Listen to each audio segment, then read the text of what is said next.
there's going to be a girl at some point in time that's going to step into your wrestling room. Don't be surprised. Be prepared. Be the leader for your boys' team.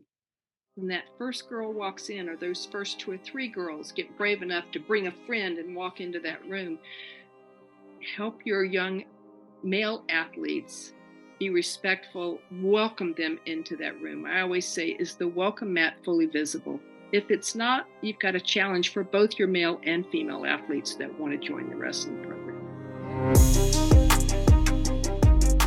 Hey everybody, and welcome back to another episode of the Wrestle Her podcast. I am your host, Jessica Brenton, and today I am joined by a very special guest, Miss Joan Fulp. She has been working for 8 years alongside Andrea Yamamoto as a co-chair of the USA Wrestling Girls High School Development Committee. She is also second vice president of the USA Wrestling. She's the first woman ever to be elected as an officer position on USA Wrestling's executive board as well. So thank you for joining me, Joan. How are you doing today? Hey, I'm doing great, and thanks for having me on board, Jessica. It's great to be here. Great to talk girls wrestling. Yes, awesome. Great to have you here. Great to see your face.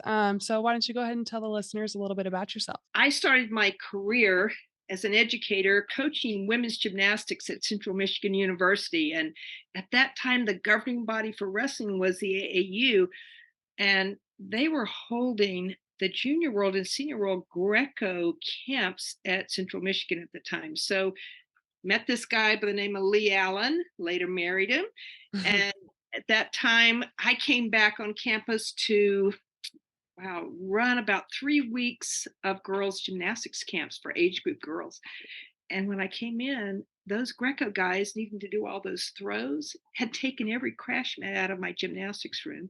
They'd kind of made a mess, put the trampoline up on mats on my, floor exercise mat. At that time, we didn't have spring floors, but, that mat was so valuable. Yeah. They didn't find me to be a very easy person to work with at that.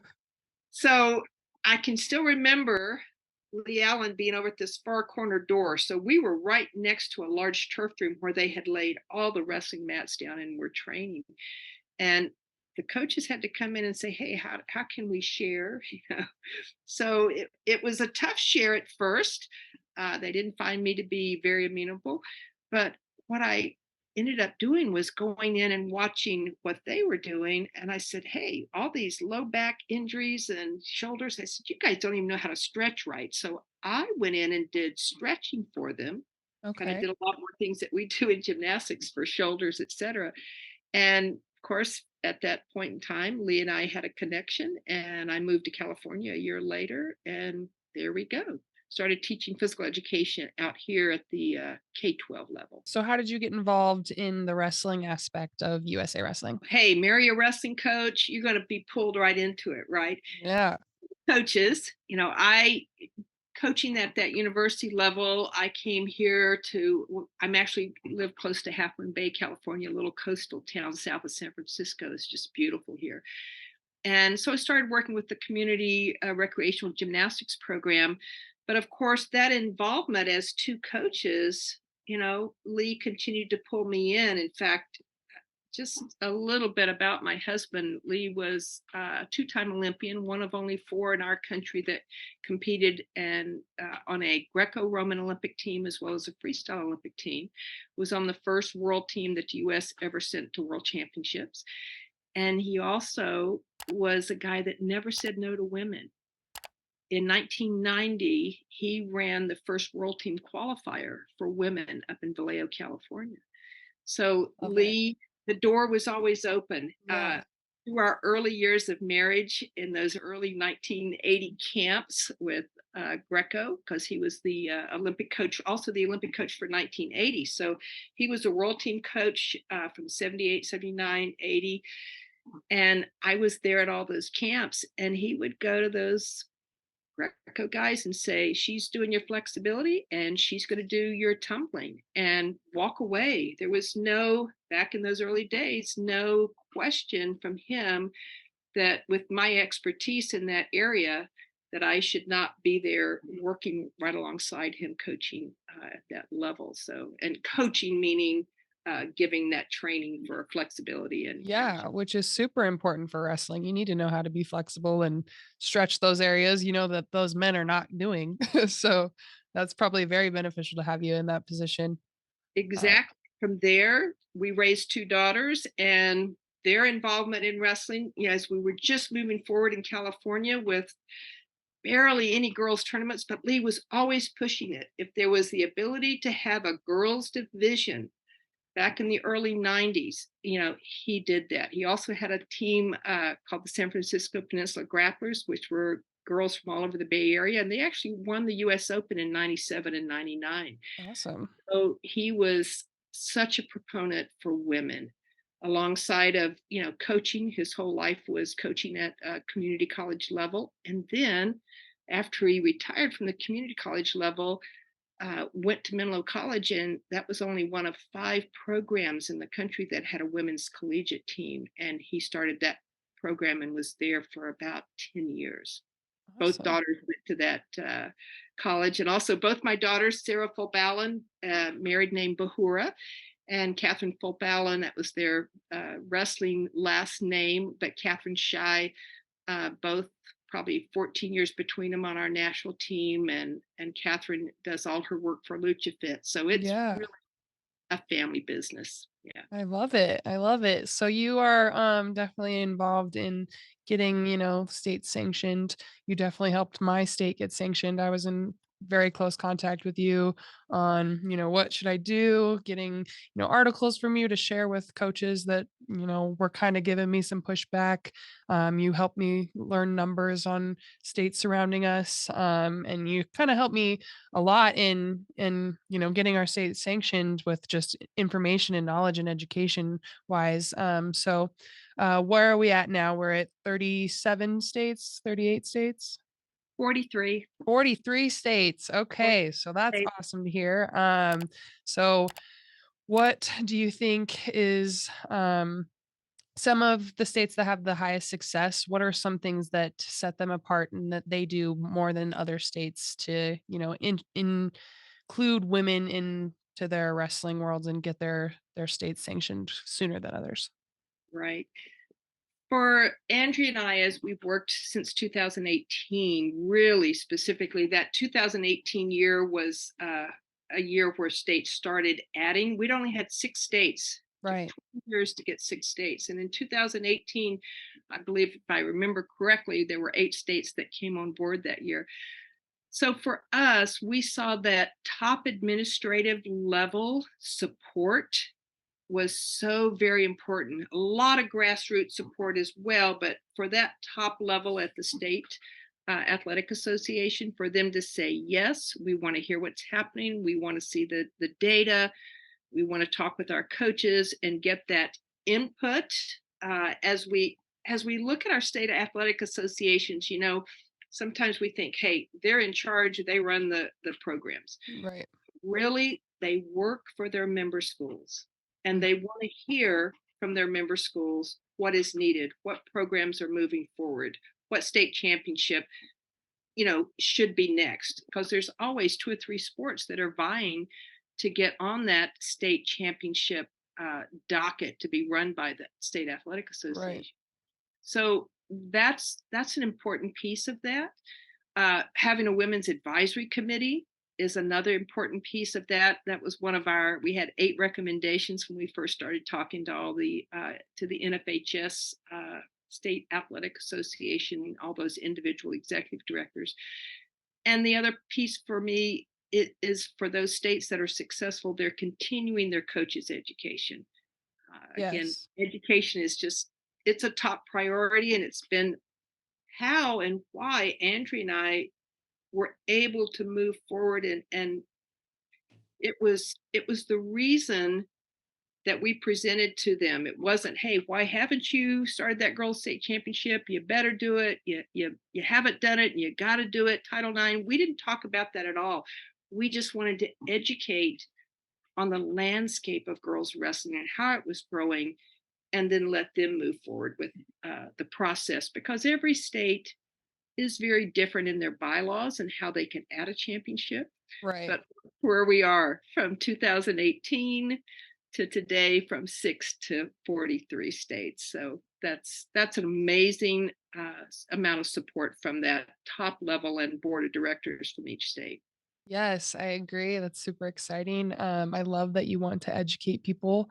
I just personally took that teal course, which is great education for coaches out there that want to include women and girls in the sport. I love that it talks about, how to have a girl in your wrestling room, how to get her to want to come back, how to make her feel comfortable, and then how to make women coaches feel comfortable and invite women coaches into the wrestling room and all the safety protocols of having girls in your wrestling room. I think that's great information and knowledge for people to learn. What other type of educational information is there out there that coaches can find? Hey, some great, before the teal course came on board, and that was USA Wrestling, Wrestle Like a Girl collaborating with that. We have all four of our organizations that we look at that are promoting sport at a national level: National Wrestling Hall of Fame, USA Wrestling, National Wrestling Coaches Association, and Wrestle Like a Girl. Those organizations came together and created a coaching girl wrestlers best practices. And if you go to the Wrestle Like a Girl page on their or to their website, they have a advocacy and education drop down menu, and there you can take a look at the best practices. And I think that's an awesome resource as well. The teal course, superb. It is. As of today, we have just over 2,300 people that have already taken the course, and it I just love it. yeah, yeah, right at the end of August it went online, so 2,300. And the most important thing to me is that it's also available for coaches to create a free profile with USA Wrestling. They do not have to go through that membership process, Hmm. take that course, and it is free through September 30th and $25 after September 30th. So to me, again, things that you mentioned, team culture is different for women. Yeah. We empower women is different, and talking about imposter syndrome, and we are as women, hey, we love the sport and the skills. There are some female specific techniques that are different, but coaching is coaching. But coaching women is different from coaching men. And Right. one of my favorite resources, and I came across it because I took a class on gender and competition probably back in 2010, maybe, is Kathleen DeBoer's Gender and Competition: How Men and Women Approach Work and Play Differently. And that's an awesome book as a resource. I'll have to check it out. I love that it was talking about, the emotions of girls too, and how they if they trust you, they could feel emotionally vulnerable to you and feel better to open up to you, which is something that men don't really do. But I think is something that we should teach men because it is important for everybody to talk about their emotions and feel safe to talk about their emotions. So I love that it talked about that and it was very educational. So I think that we should continue to learn and grow and, be educated in all aspects of wrestling. And you're always learning and growing in wrestling. There's always something new to learn from it. So I'm glad that we can continue to do that. So for the states that have low numbers or are not sanctioned, what's your best advice for them? Early on, Andrea and I always said 20 girls, one mat, run a girls' event. 30 girls, one mat, run a girls' event. We know that when girls are given the opportunity to compete with other females, it's going to grow the sport. Yes. So for me, that's the critical piece. Just start wherever you are. And even if maybe your state, we have states with small numbers. I mean, look at Wyoming. Yeah. You guys were like our shining star last year. We were so excited because we knew your numbers were not super high. You created that state championship, and wow, your numbers exploded. Yeah. It was phenomenal. Yes. It was We were awesome. so excited and pleased about it. So again, for those coaches, get it started, run that tournament. If you're at a local level and you're like, hey, I know there's a regional and that's kind of big, and there's the state, but we don't know about running a, just do it. just do it. Yeah. Create opportunity for those girls, match them up as best possible, and put them in the center and let everybody see the girls' competition. Don't put them in that back room or the mat room or, well, it's small. We'll just put them over here and run them on the side. Please give them lots of attention and help the audience, all your male athletes that are on those teams need to see and cheer and support those young ladies. The parents, the officials, other coaches need to see, wow, wow, those girls are excellent. Wow, I know 3 or 4 girls that I want now that were maybe in the room a couple of times. I'm going to invite them back and say, you got to see how girls wrestling has exploded, and it will grow. We know it will grow when you offer same gender competition. And the other piece is just continue to educate your coaches and parents. One of the things that Lee and I did early on, and when my girls were still in high school wrestling, we would bring and hand out flyers that talked about any other competition in our state, as well as the whole USA wrestling roadmap. We wanted to know what's available after we have our state championship. Where can they continue to wrestle if they love the sport? So we were always trying to educate and talk to parents and encourage them, as well as the coaches, Yeah. about the next step. How do you open the door and have the girls step into that next arena of girls wrestling? I love that. So, coaches are going to get more and more girls into their wrestling room, yeah, as the years go on, if they don't already have them. So what's your best advice to those coaches that are going to be getting those girls in their wrestling room? Wow. Enjoy the bus. Enjoy the new bus that they're going to ride on. Yeah. We kind of laughed, and I wanted to do a couple of slides. I'd never really put them together, but the buses are so different, and we talk about this. The boys' bus, hoods are up. They're going to competition. Hoods are up. Maybe the earplugs are in, and they're listening to music or whatever. On the girls' bus, hey, they're singing, they're dancing, Yeah. they're fixing hair, and really the coaches that have stepped into that bus might be kind of like, whoa, and then Uh-huh. love it. I really enjoy what Andrea has to say. One Courageous Girl was written by Andrea Yamamoto. You can look that up and find that resource. It should be within the Wrestle Like a Girl education and advocacy. It's also probably, it might be referenced in other places, but she always says, don't be surprised, be prepared. So, as those coaches, and the teal course is so wonderful for that, we know there's going to be a girl at some point in time that's going to step into your wrestling room. Yes. Be surprised, be prepared, and be the leader for your boys' team. When that first girl walks in, or those first 2 or 3 girls get brave enough to bring a friend and walk into that room, help your young male athletes be respectful and welcome them into that room. I always say, is the welcome mat fully visible? If it's not, you've got a challenge for both your male and female athletes that want to join the wrestling program. Yes, I agree with that. That's awesome, and I love that you talked about the bus situation.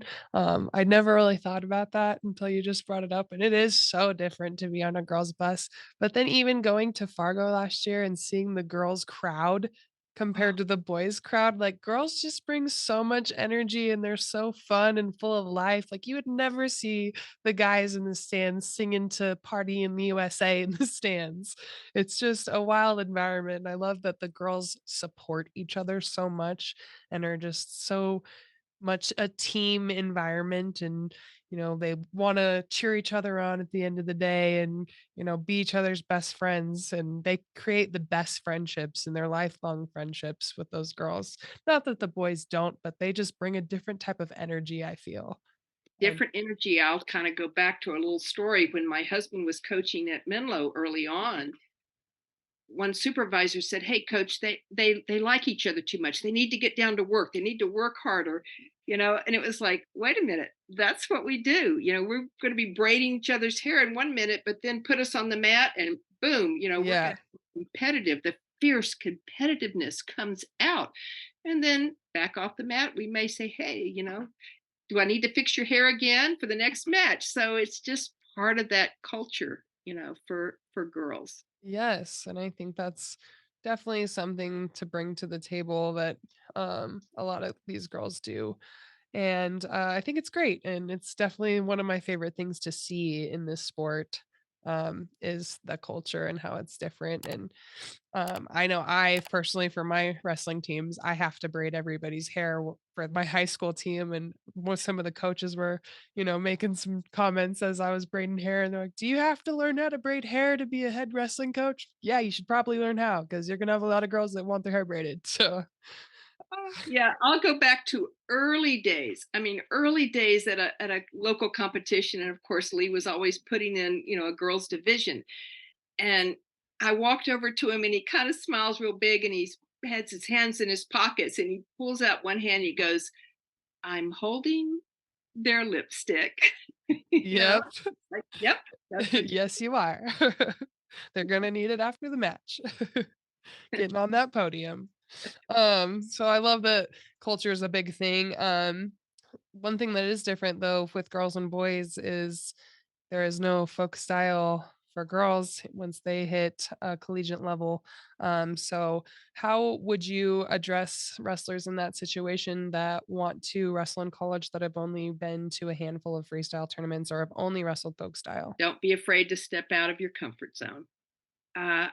One of the things that we did pass this year was for girls folk style within the USA wrestling regional and national competitions that we would implement a step out rule. Hmm.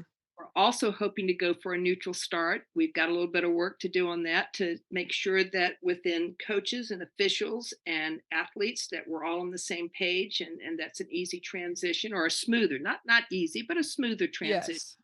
So, but we are hoping to look at implementing those, because that road from folk style to college for boys is a pretty smooth road. For girls, Right. is rockier. So I think just the more that girls can be aware again of what's the next step within Hmm. my state. Can I go to a freestyle competition? Can I go to a local freestyle competition?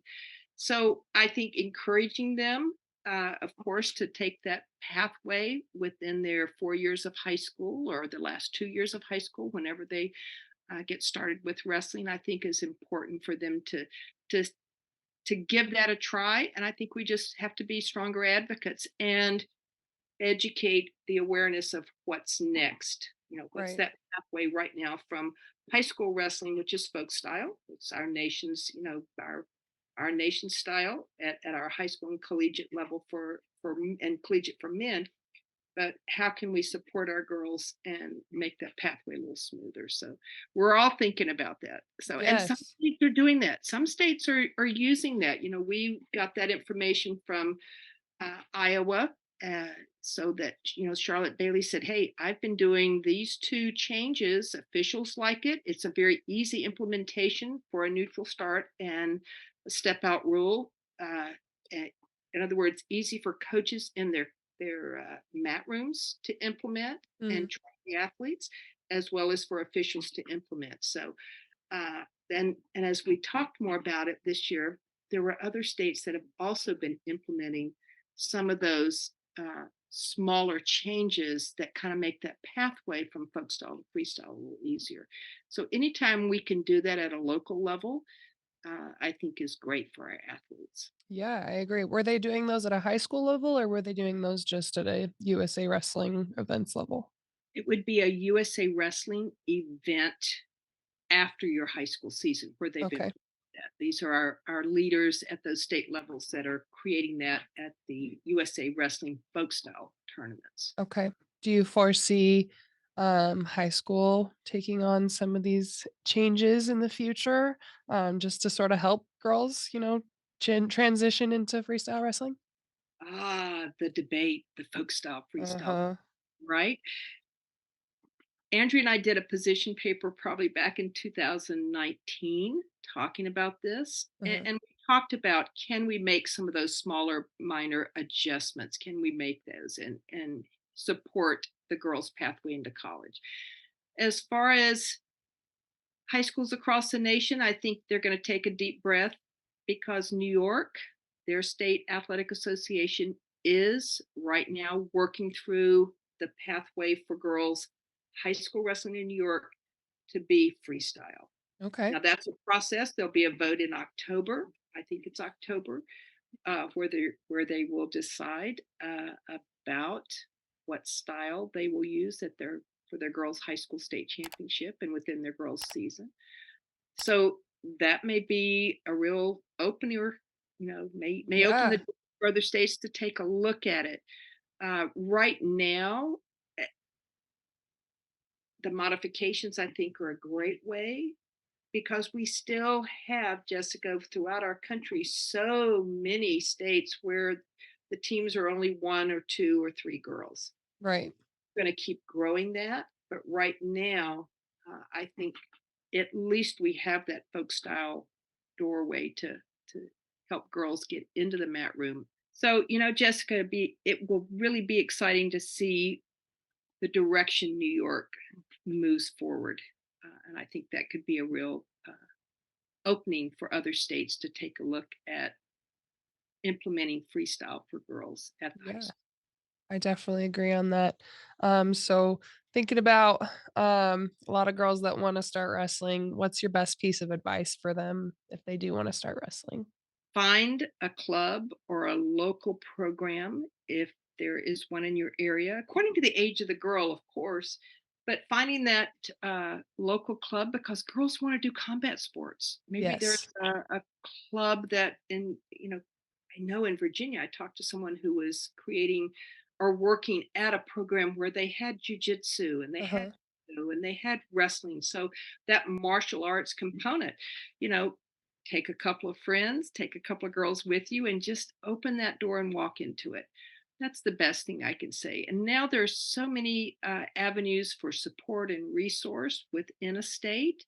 You only have to go online and take a look, maybe at your state's girls wrestling Facebook page, and Mhm. find people if you need to reach out because you're saying, "Hey, this I'm struggling with this, or where's a great program, or where's a female coach, or a program that's starting to run girls only practices."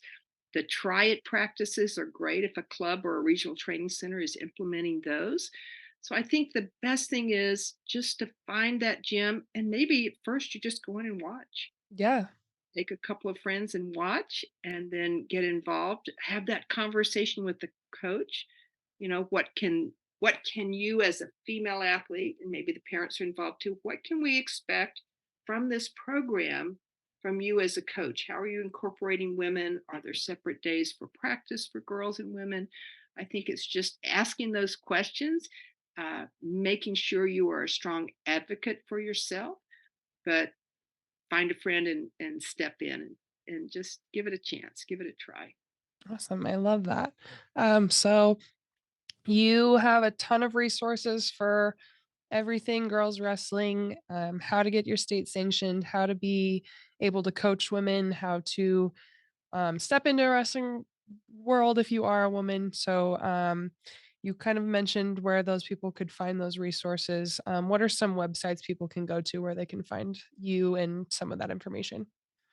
USA Wrestling, of course, and I do have to say they're redesigning the website, so I think I can't speak to it exactly on those drop down menus, but I know there's great information stored there.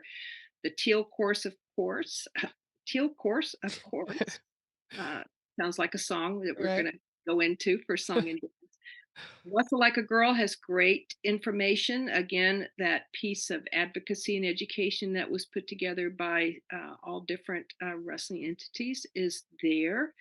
Lucha Fit, again, that's my daughter's site, and she has been advocating and writing articles for girls and women probably for since about 2018 or 19. Okay. LuchaFit is a great source, luchafit.com. National Wrestling Coaches Association, you can take a look there. Reach out to me. I don't mind at all sharing resources and sharing different Google Docs. If you need to speak to a group, that's one of the things that, I've just done that in the last couple of days. somebody reached out and wanted to set a Google Docs with resources, information, landscape, numbers. The latest document that Andrea really did the lion's share of work on it is our 2023 girls summary for high school wrestling, and that shows every state. It shows not only your colleges, your Tricia Saunders Award winners.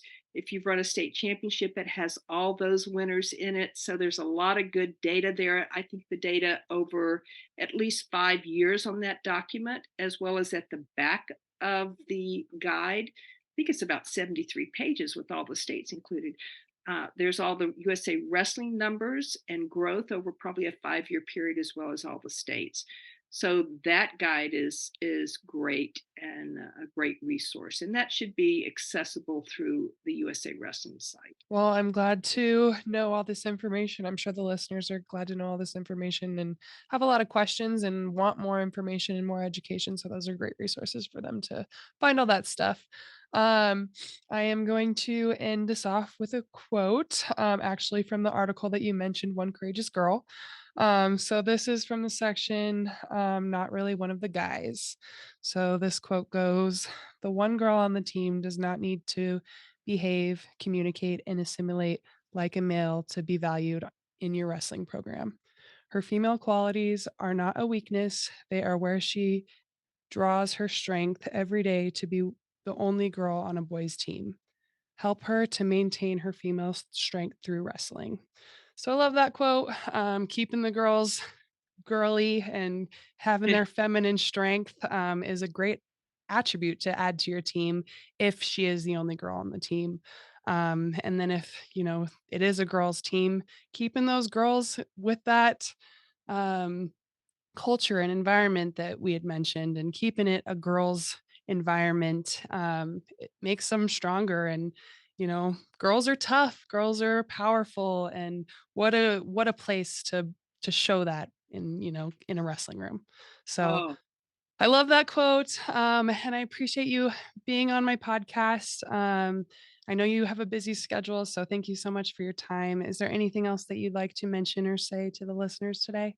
well, yes. Thank you so much for bringing Andrea's words in from One Courageous Girl. I love that particular part of the guide as well. But thank you, Jessica, for your leadership, not only in Wyoming and all the great things you've done over quite I don't know, 6 years. I'm not even certain how many years you have worked diligently to help and create a program for girls, take girls out of the country, but also your influence and work that you did with your state association to make this girls state championship happen. That's so wonderful. And also, as a leader in growing women's wrestling across the nation, you are certainly a leader there, and we appreciate all that you're doing for girls wrestling. Thank you. Thank you so much. I appreciate your kind words. Oh, I'm going to continue to do my best for girls wrestling. They deserve it. Just trying to advocate for these girls that need a voice. that's right. So appreciate you being on. Thank you so much for joining me. And thank you guys all so much for joining me. We will see you next time on the Wrestler Podcast. Have a good day. Bye. I can't accept the loss, I'm hard-headed. There's a little bit of madness to my method. Many falling off that fine line that I'm treading. I risk anything to be great, and I'm not letting nobody rob me of my victory. Number one, that's what I'm meant to be. When by any means, only thing that makes sense to me, I can make nice or make history.